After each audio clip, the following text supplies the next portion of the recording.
Ribuan warga gereja antar aspirasi tolak pembangunan dermaga Satrol Kodaeral 10 Jayapura ke DPR Papua. Ribuan umat Tuhan di kota Jayapura pada Senin tanggal 18 Mei tahun 2026 terlihat beramai-ramai mengantarkan aspirasi mereka ke kantor Dewan Perwakilan Rakyat Papua berkaitan dengan penolakan mereka atas pembangunan dermaga Satrol Kodaeral 10 Jayapura. Berikut liputannya. Yang kami hormati dan kami kasihi di dalam kasih Yesus Kristus, Bapak Mayor Jenderal Sugianto,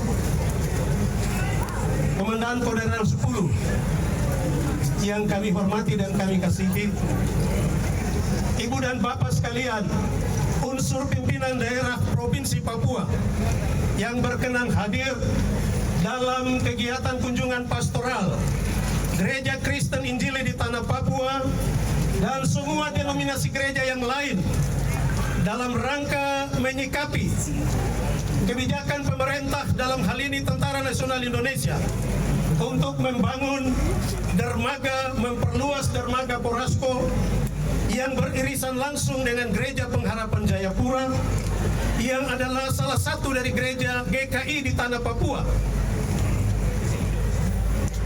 Berdasarkan surat Bapak Komandan yang sampai ke Sinode GKI di Tanah Papua pada hari Rabu atau Kamis minggu yang lalu, surat itu mencederai, melukai pimpinan gereja dan kami semua sebagai umat.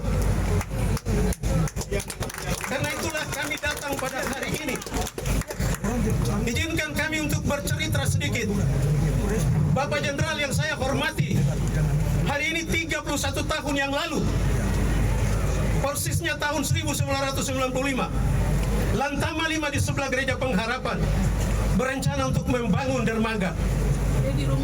Rencana itu kami bersurat, kami ingatkan, kami beritahu. Rencana itu jalan terus. Tahun 1996, kami bersurat lagi kepada Bapak Wali Kota Jayapura untuk mengingatkan Lantamal. Kegiatannya tetap jalan terus. 1997, ketika Bapak Jenderal Freddy Numberi jadi dan Lantamal, ini pekerjaan makin hebat dikerjakan. Lalu pimpinan gereja bersama-sama dengan seluruh warga gereja GKI dan semua denominasi gereja yang lain, kelompok-kelompok mahasiswa yang tergabung dalam HMI, GMKI, PMKRI, dan seterusnya, GAMKI, jumlahnya 3 kali lebih banyak dari yang datang sekarang. Bapak Aman datang ini, Jenderal Freddy Numberi, kami peluk beliau di bawah situ. Mobilnya saya yang peluk. Saya pelaku dalam peristiwa itu.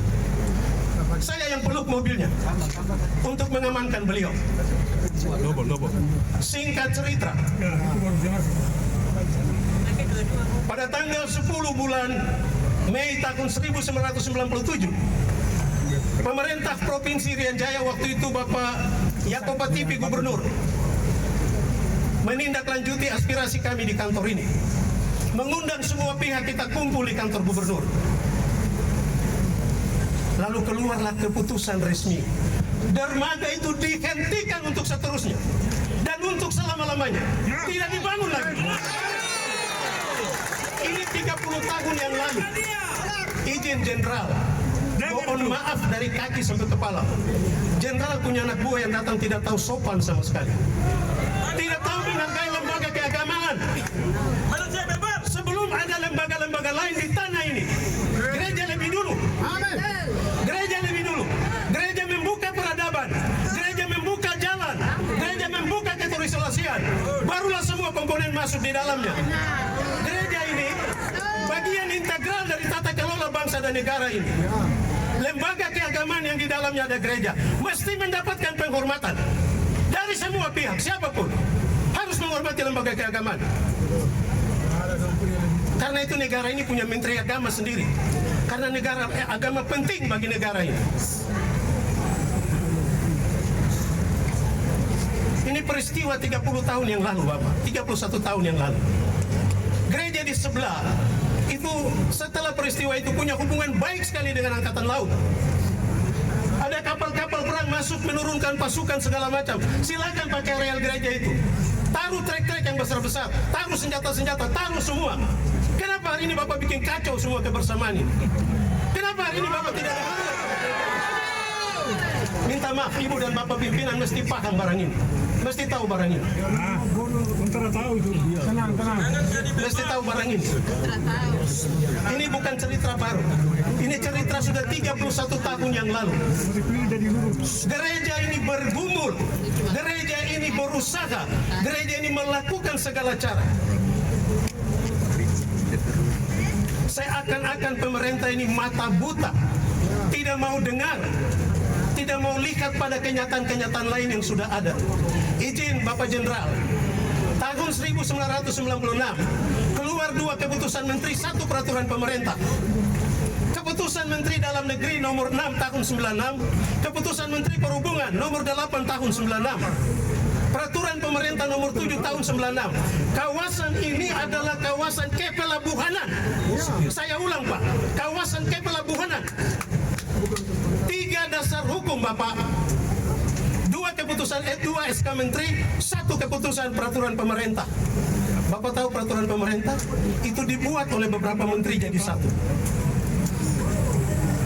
Yang kemarin Bapak belum punya konsideransi itu cuma dari Kementerian Kelautan. Kementerian ini baru dibentuk kemarin sore. Tahun-tahun itu belum ada. Belum ada Pak. Karena itu Bapak dalam kesempatan yang baik ini bukan urusan Jemaat Pengharapan Jayapura. Ini urusan GKI di tanah Papua. Dan apa yang kami lakukan hari ini atas perintah pimpinan GKI di tanah Papua, atas perintah pimpinan lembaga-lembaga keagamaan yang ada di tanah Papua, atas perintah semua yang tergabung dalam forum komunikasi umat beragama. Kebetulan saja kami yang menggunakan gereja itu dan kami yang terdekat, makanya kami datang. Karena itu pimpinan dewan yang terhormat, yang kami hormati dan kami kasihi. Apa yang kami ceritakan ini bukan cerita main-main. Kami sudah lalui. Saksi-saksi hidup masih terlalu banyak. Saya salah satu di antara. Bapak boleh cek di arsip-arsip di Lantamal, mungkin masih bisa lihat. Si Gordon Hadi itu ajudannya Pak Freddy Numberi, mungkin sudah meninggal di kita. Pak Wiji Aryono mantan As-Intel Lantamal. Amran Sipahuta. Kami bicara baik sekali dengan mereka. Karena itu Bapak, keputusan gereja 1 saja, pembangunan dermaga yang sudah kami dapatkan gambarnya, yang membentang dari arah Porasto terus beririsan dengan gereja Pengharapan Jayapura, salah satu dari gereja GKI di tanah Papua. Hari ini secara resmi kami minta dihentikan untuk seterusnya dan selama-lamanya. Kami minta Bapak Jenderal nanti buat pernyataan secara tertulis, menandatangani di atas, supaya siapapun komandannya kemudian hari jangan coba-coba melawan gereja lagi. Tuhan memberkati. Saya kembalikan.